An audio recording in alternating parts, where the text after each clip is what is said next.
నమస్కారం శ్రీధర్ సార్. నమస్తే అండి. ఎగ్జామ్కి వెళ్ళేటప్పుడు కొంతమంది స్క్రైబ్ని పెట్టుకుంటూ ఉంటారు. అసలు ఈ స్క్రైబ్ వాళ్ళకు ఉండేటువంటి మినిమం అంటే కొన్ని టర్మ్స్ అండ్ కండిషన్స్ ఉంటాయి కదా సార్, ఆ టర్మ్స్ అండ్ కండిషన్స్ ఏంటి? అండ్ నిజంగా అటువంటి వాళ్ళని తీసుకొని వెళ్ళటం వెనక అది లాభమా నష్టమా, దాని కాన్సిక్వెన్సెస్ ఏ విధంగా ఉంటాయి సార్?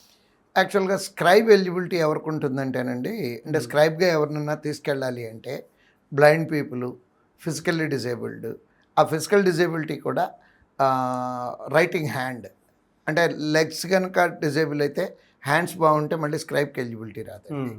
సో ఇలా డిజేబిలిటీ ప్రకారం స్క్రైబ్కి ఎలిజిబిలిటీ వస్తుంది. మనం స్క్రైబ్గా ఎవరిని తీసుకెళ్ళాలి అంటే, ఈ ఫర్ ఎగ్జాంపుల్ మనం రాసేటటువంటి ఎగ్జామ్ గ్రాడ్యుయేషన్ అనుకోండి, లోయర్ క్వాలిఫికేషన్ ఉన్నవాడిని మాత్రమే తీసుకెళ్ళాలి. అంటే గ్రాడ్యుయేషన్ క్వాలిఫికేషన్ కాబట్టి ఇంటర్మీడియట్ వాడినో 10th క్లాస్ చదివిన తీసుకెళ్ళాలి తప్పించి ఈక్వల్ క్వాలిఫికేషన్ ఉన్నవాడిని తీసుకెళ్ళకూడదండి. ఇప్పుడు ఎవరైనా ఒకవేళ పొరపాటున లోయర్ క్వాలిఫికేషన్ అని చెప్పి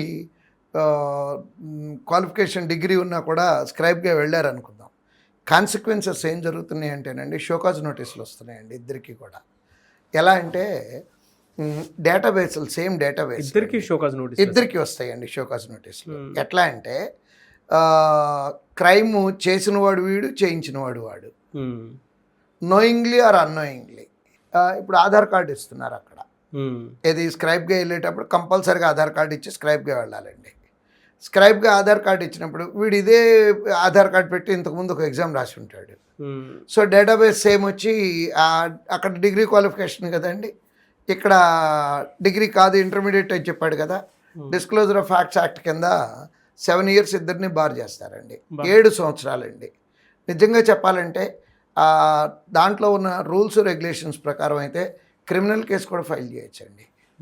కాకపోతే ఇంతవరకు క్రిమినల్ కేసు ఫైల్ చేసిన సందర్భాలు కనపడలేదు, కానీ మేము చూసినట్టు అన్నిట్లోనూ షోకాజ్ నోటీసులు బార్ చేయటం.